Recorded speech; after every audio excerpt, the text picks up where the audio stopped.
Ungqongqoshe udokotela uJoe Phaahla uthi kusenzima ukuthola abantu abanegciwane ikakhulukazi kubantu besilisa.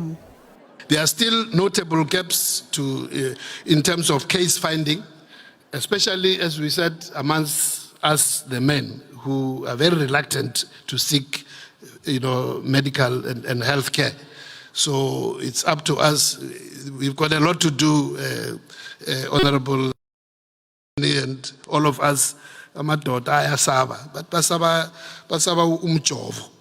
Kodwa akunamjovo lana amapilisi. But still amadoda ayasaba.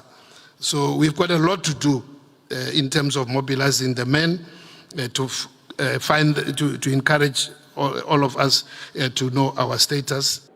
Ungqongqoshe uthi kufanele sisebenzisane ngoba sonke siyadingana ukulwa nokubhebhetheka kwaleli gciwane. The civil society, the private sector, represented by Dr. Khopane just a few minutes ago, from the public government side, all the industries which are also participating here. We're all partners, and we can only be able to end the epidemic if we work together. Fanele baphakamise amasokisi ukunqanda ukusabalala kwaleli gciwane.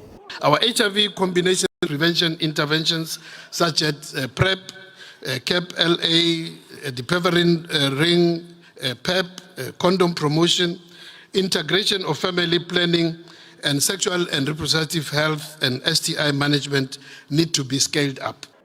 Uthi ngalesikhathi esikuso njengamanje ayikho nje ingane kufanele itheleleke ngegciwane ngesikhathi izalwa.